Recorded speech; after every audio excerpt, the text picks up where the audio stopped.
அன்பிற்குரியவர்களே, அடுத்ததாக சகோதரர் முஃபாரிஸ் ரஷாதி என்பவர் என்ன முன்வைக்கிறார்னா, சூனியம் சம்பந்தமா சில செய்திகளை சொல்கிறார். சூனியம் என்று ஒன்று உள்ளது என்று அல்லாஹ் சொல்கிறான். ஆனா இவர்கள் சூனியம் என்று ஒன்று இல்லை என்றாங்க. சிறுக்கு செய்யக்கூடாது என்று சொன்னால் சிறுக்கு என்று ஒன்று இல்லை என்று அர்த்தமா என்று கேட்கிறார். சூனியம் என்று ஒன்று இருக்கிறது, சூனியம் என்று ஒன்று இருக்கிறது என்பதை குர்ஆன் சொல்லுது. குர்ஆன்ல பல இடங்கள்ல அல்லாஹ் குர்ஆன்ல தெளிவாக குர்ஆன்ல சொல்றான். சூரா அல் பக்ராவுல வத்தபஉ மா தத்லு ஷயாத்தின் அலா முல்கி சுலைமான் இந்த வசனத்துல யுஅல்லிமூன அன்னாஸ ஸிஹர், அவர்கள் சிஹரை கற்றுக் கொடுத்தார்கள், சூனியத்தை கற்றுக் கொடுத்தார்கள். அப்ப இல்லாத ஒன்றை எப்படி கற்றுக் கொடுப்பாங்க? அப்ப அல்லாஹ் போய் சொல்றானா? முதலாவது நாங்க இந்த இடத்துல புரிந்து கொள்ளணும் என்னண்டா, சூனியம் என்று ஒன்று இருக்கிறதாண்டா இருக்குது. இப்ப ஒன்று இல்லாத ஒன்றை எப்படி கற்றுக் கொடுக்குறது? சூனியம் என்று ஒன்று இருக்குது. இதைத்தான் குர்ஆனும் சொல்லுது, ரசூலுல்லாஹ் சொன்னாங்க, சஹாபாக்கள் சொன்னாங்க, தாபிஈன்கள் சொன்னாங்க, Imam Shafi, Abu Hanifa, Malik, Ahmad. Abu Hanifa ரஹ்மத்துல்லாஹி கருத்து முரண்பாடிக்கு, அதே மாதிரி மாலிக், அஹ்மத், அதே மாதிரி பின்னால வந்த அறிஞர்கள் இமாம் இப்னு தைமியா, இமாம் இப்னு கையிம், அது மாதிரி இமாம் சஹாவி, இப்னு ஹஜர், இமாம் சுயூத்தி, இமாம் இராக்கி, இமாம் இப்னு கசீர், எல்லா அறிஞர்களுமே தான் சொல்லியிருக்கிறாங்க. ஒரு சில 1-2 அறிஞர்கள் தான் இதுல முரண்பட்டிருக்கிறாங்க. ஆனா இவங்க சொல்ற மாதிரி கருத்து அவங்க சொல்ல இல்லை. இமாம் மாஸ்ரி ரஹ்மத்துல்லாஹி சொல்ல, இப்னு ஹஜர் அல் அஸ்கலானி ரஹ்மத்துல்லாஹ் ஃபத்துல் பாரியில் எழுதுறாங்க, அதாவது வழிகட்ட பிதஅத்வாதிகள் தான் சூனியத்தால் அதாவது பாதிப்பு இல்லை, சூனியம் என்று ஒன்று இல்லைன்னு மறுக்கிறாங்க. இப்போ உள்ள ஒரு சில வழிகட்ட பிதஅத்வாதிகள் தான் சூனியம் என்று ஒன்று இல்லை, அதாவது என்ன அவங்களுக்குள்ள, அதாவது ஒரு 10 பேரை கூப்பிட்டு சூனியம் இருக்குதா இல்லையா அது என்னன்னு கேட்டா 10 மாதிரி விளக்கம் சொல்லுவாங்க.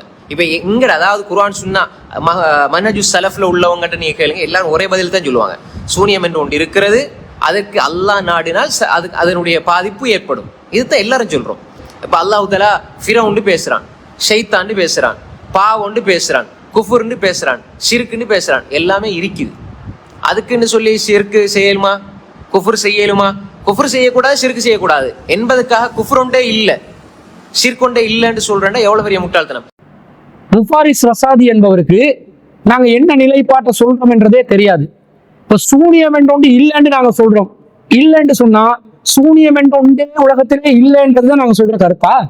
அப்படித்தான் நாங்க சொல்லி வர்றோமா? நாங்க என்ன சொல்றோம்? சூனியம் என்ற ஒன்று உண்டு, ஆனால் அது பித்தலாட்டம், அதனால் எவருக்கும் எந்த தீங்கும் ஏற்படுத்த முடியாது. ஒரு மனிதர் இன்னொரு மனிதருக்கு பாதிப்பை ஏற்படுத்துவதாக இருந்தால் ஒரு துணை சாதனம் தேவை. துணை சாதனம் இல்லாமல் எந்த மனிதருக்கும் பாதிப்பு ஏற்படுத்த முடியாது என்பது இஸ்லாத்துடைய அடிப்படை என்பதனால இந்த சூனியம் என்ற கலை மூலமாக எந்த ஒரு துணை சாதனத்தையும் பயன்படுத்தாமல் இன்னொரு மனிதனுக்கு பாதிப்பை ஏற்படுத்த முடியாது என்பதுதான் நம்முடைய நிலைப்பாடாக இருக்கிறது. இதை கூட புரியாம சூனியம் என்ற ஒன்று நாங்க இல்லைன்றோமா? இப்ப நாங்க சிறுக்கென்று இல்லைன்றோம். சிறுக்கு இருக்கத்தானே செய்து, எப்படி இருக்குது? சிறுக்கென்ற பேரில் கற்பனையாக சிலவற்றை வைத்திருக்கிறார்கள். நாங்க சிறுக்கென்றது இல்லை, இஸ்லாத்தில் இல்லை, அல்லாஹ்வுக்கு இணை கற்பித்தலை நாங்கள் செய்யக்கூடாது, அப்படி ஒன்று இல்லை என்று சொன்னால் என்ன அர்த்தம்? சிறுக்கென்ற ஒரு பாவம் இருக்கிறது, சிறுக்கென்ற ஒரு செயல்பாடு இருக்கிறது, ஆனால் அதற்கு எந்த சக்தியும் இல்லை என்று அர்த்தம். அதான அடிப்படை. இப்ப அல்லாஹ் தஆலா குர்ஆன்ல சொல்லும் போது சூரத்துல் ஆராஃப்ல 7வது அத்தியாயத்துல 195வது வசனத்துல அல்லாஹ் சொல்றான், அலஹும் அர்ஜுலுன் யம்சூன பிஹா, அவர்களுக்கு நடக்கின்ற கால்கள் இருக்கின்றனவா? அம்லஹும் ஐதீன் யப்திஷூன பிஹா, அவர்களுக்கு பிடிக்கின்ற கைகள் இருக்கின்றனவா? அம்லஹும் அய்யுனும் யுப்சிரூன பிஹா, அவர்களுக்கு பார்க்கின்ற கண்கள் இருக்கின்றனவா? அம்லஹும் ஆதானும் யஸ்மஊன பிஹா, அவர்களுக்கு கேட்கின்ற காதுகள் இருக்கின்றனவா என்று அல்லாஹ் கேட்கிறார்.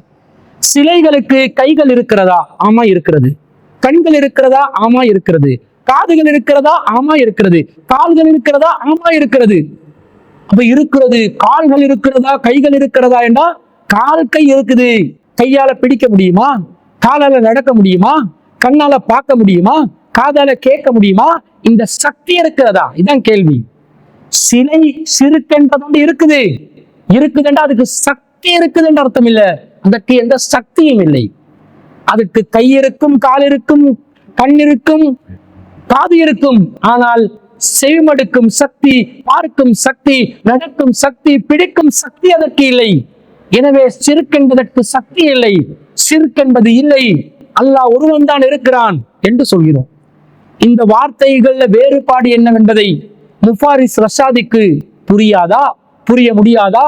சூனியம் என்று இல்லை என்று சொன்னால், சூனியம் என்ற ஒரு பித்தலாட்டம் இருக்கிறது, ஆனால் அதன் மூலம் பிறருக்கு தாக்கம் ஏற்படுத்தும் சக்தி இல்லை, எவருக்கும் அந்த சக்தி இல்லை என்று நாங்கள் சொல்கிறோம். அல்லாதான் துணை சாதனம் இல்லாமல் பிறர் ஒருவருக்கு நன்மையோ தீமையோ செய்வான். சிலைகளுக்கோ அல்லது இந்த சூனியத்திற்கோ அந்த சக்தி இல்லை என்று நாம் சொல்கிறோம். இதுதான் நம்முடைய நிலைப்பாடு. இதை விட்டுட்டு சூனியம் என்று இருக்குது என்று அல்லாஹ் சொல்றாங்க, இவர்கள் இல்லை என்று சொல்கிறார்கள். சூனியம் என்று இருக்குது என்று அல்லாஹ் சொல்றான், சூனியத்துக்கு சக்தி இருக்குது என்று அல்லாஹ் சொன்னானா? இதுதான் கேள்வி. மாறாக அல்லாஹ் சூனியத்துக்கு சக்தி இல்லை என்கிறான். பாருங்கள், திருக்குர்ஆன்ல சூரத்துல் அஹ்காஃப்ல 46வது அத்தியாயத்துல 7 மற்றும் 8வது வசனங்கள் அல்லாஹ் என்ன சொல்றான்னு பாருங்க. வைதா துத்லா அலைஹிம் ஆயாத்துனா பையினாத், அவர்களுக்கு நம்முடைய தெளிவான வசனங்கள் சொல்லப்பட்டால், கால் அல்லதீன கஃபரு லில் ஹக்கி லம்மா ஜாஹும் ஹாதா சிஹ்ருன் முபீன், காஃபிர்கள் அவர்களுக்கு சத்தியம் வந்த நேரத்தில் அந்த சத்தியத்திற்கு என்ன சொல்வார்கள் தெரியுமா? ஹாதா சிஹ்ருன் முபீன், இது தெளிவான ஒரு சூனியம் என்று காஃபிர்கள் சொல்வார்களாம். காஃபிர்கள் என்ன சொல்லுவாங்களா? அவங்களுக்கு சத்தியம் வரும்போது அந்த சத்தியத்தை பார்த்து சொல்வார்களாம், இது தெளிவான ஒரு சூனியம் என்று சொல்வார்களாம். அல்லாஹ் கேட்கிறான் 8வது வசனத்துல, அம் யக்லூன் அஃப்தரா, அவர்கள் இவர் இதை இட்டு கட்டி விட்டார் என்று சொல்கிறார்களா? அதாவது இந்த சத்தியம் என்றொன்று அல்லாஹ்வின் தூதர் கொண்டு வர்றாங்க, கொண்டு வந்தோடனே காஃபிர்கள் இதை சிகர் என்றாங்களாம். அந்த சிகர் என்று காஃபிர்கள் சொன்ன வார்த்தைக்கு அல்லாஹ் கொடுத்த விளக்கம் என்ன தெரியுமா? அம் யக்லூன் அஃப்தரா, அவர்கள் இந்த நபி இதை இட்டு கட்டி விட்டார் என்று சொல்கிறார்களா? காஃபிர்கள் சொன்ன வார்த்தை என்ன? சிஹ்ருன் முபீன் என்று தான் சொன்னாங்க, தெளிவான சூனியம் என்று தான் சொன்னாங்க. அந்த தெளிவான சூனியம் என்ற சொல்லுக்கு கருத்து என்ன தெரியுமா? அல்லாஹ்வின் பார்வையில் இஃப்தரா, இவர் இதை இட்டு கட்டி விட்டார். இட்டு கட்டி விட்டார் என்பதுதான் அவர்கள் சூனியம் என்ற வார்த்தையிலிருந்து சொல்கிறார்கள் என்று அல்லாஹ் சொல்கிறான் என்றால், அல்லாஹுவின் பார்வையில் சூனியம் என்பது இட்டு கட்டப்படும் ஒன்று என்பது தெளிவாக புரிகிறதா இல்லையா? இதை விட என்ன ஆதாரம் வேணும்? சிந்தித்து பாருங்கள். காஃபிர்களுக்கு சத்தியம் வந்தோடனே இது சூனியம் என்பார்களாம். அந்த காஃபிர்கள் சொன்ன வார்த்தை அல்லாஹ் வேறு வார்த்தைகளில் விளக்குகிறான். சூனியம் என்று அவர்கள் என்ன சொன்னார்களா? இந்த சத்தியத்துக்கு சூனியம் என்று அவர்கள் சொன்னதன் கருத்து என்னதா? இந்த நபி இதை இட்டு கட்டி விட்டார் என்று அவர்கள் சொல்கிறார்களாம். அதாவது சூனியம் என்று காஃபிர்கள் சொன்ன வார்த்தைக்கு ஈக்குவலான வார்த்தை இந்த நபி இதை இட்டு கட்டி விட்டார் என்று சொல்வதுதான் என்று அல்லாஹ் சொல்கிறார். அப்ப சூனியத்துக்கு ஈக்குவலான வார்த்தை சினோனிம் இட்டு கட்டப்பட்டது என்று இந்த வார்த்தை வசனத்திலிருந்து விளங்கிக் கொள்றோம். 52வது அத்தியாயத்துல 13, 14, 15 ஆகிய வசனங்கள்ல அவர்கள் நரகத்தை நோக்கி ஒரே அடியாக தள்ளப்படுவார்கள். இதுதான் நீங்கள் பொய்ப்பித்துக் கொண்டிருந்த நரகம். அப்ப சிஹ்ருனாதா, இது சிஹ்ரா? அல்லாஹ் கேட்கிறான். எதை சிஹ்ர் என்று கேட்கிறான்? காஃபிர்கள் எதை பொய்ப்பித்துக் கொண்டிருந்தார்களோ அதை பார்த்து அல்லாஹ் கேட்கிறான், அப்ப சிஹ்ருன் ஆதா, இது சிஹ்ரா, இது பொய்யா? அம் அன்தும் லா துப்சிரூன், அல்லது உங்களுக்கு விளங்கவில்லையா என்று அல்லாஹ் கேட்கிறான். அல்லாஹ் சிஹ்ருக்கு ஈக்குவலா சினோனிமஸா பேசின வார்த்தை கஸிப் என்று அல்லாஹ் சொல்கிறான், பொய் என்று அல்லாஹ் சொல்கிறான். இதை நாங்கள் குர்ஆன்ல இருந்து பார்க்கிறோம். அதே போன்று 10வது அத்தியாயத்துல 77வது வசனத்துல அல்லாஹ் தஆலா சொல்கிறான், கால மூசா, மூசா அவர்கள் சொன்னார்கள், அத்தகூலுன லில் ஹக்கி லம்மா ஜாஅகும் அஸ்ஸிஹ்ருன் ஹாதா, உங்களிடம் தெளிவான சத்தியம் வருகின்ற நேரத்தில் இதை சிஹ்ர் என்று சொல்கிறீர்களா?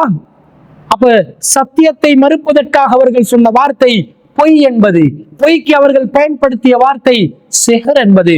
அப்படி என்றால் சிஹ்ர் என்றால் பொய் என்று அர்த்தம்.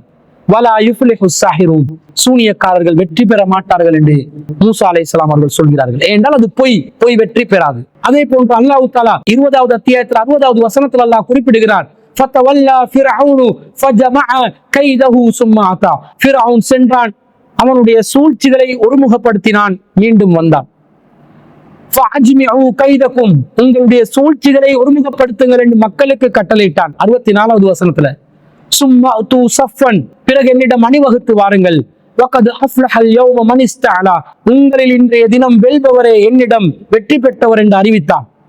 அப்ப சூனியக்காரர்கள் கூட்டி சஃப்பு சஃபா வரவெத்தி ஃபிரௌன் சொன்னது சூனியக்காரர்களுக்கு சூழ்ச்சிகளை ஒருமுகப்படுத்த சொல்லி. சூனியக்காரர்கள் என்றாலே சூழ்ச்சிக்காரர்கள் என்று அர்த்தம்.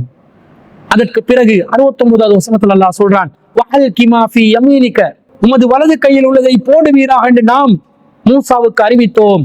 தல்கு மா ஸனஉ, அது அவர்கள் செய்ததை விளங்கிவிடும்.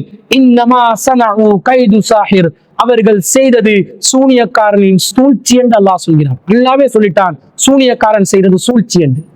வலா யுஃப்லிஹு ஸாஹிரு ஹைஸு அத்தா, சூனியக்காரன் எப்படி வந்தாலும் வெற்றி பெற மாட்டான் என்று அல்லாஹ் சொல்லிவிட்டான். சூனியம் என்பது சூழ்ச்சி. அல்லாஹ்வுடைய பார்வையில சூனியம் என்பது சூழ்ச்சி, அல்லாஹ்வுடைய பார்வையில சூனியம் என்பது பொய், அல்லாஹ்வுடைய பார்வையில சூனியம் என்பது இட்டுக்கட்டுதல், அல்லாஹ்வுடைய பார்வையில சூனியம் என்பது ஒன்றுமில்லாத ஒன்று என்று ஆகிய பிறகு சூனியம் என்பொன்று இருக்கிறது என்று அல்லாஹ் சொல்லிட்டான். சூனியம் என்பொன்று இருக்கிறது, ஆனால் அதுக்கு சக்தி இல்லை, அது பொய் பித்தலாட்டம் சூழ்ச்சி என்று அல்லாஹ் சொல்லிவிட்டான். இப்படி புரிந்து கொள்ளுங்கள் முஃபாரிஸ் ரஷாதி அவர்களே. சூனியம் என்றொன்று நாங்கள் இல்லை என்கிறோம்.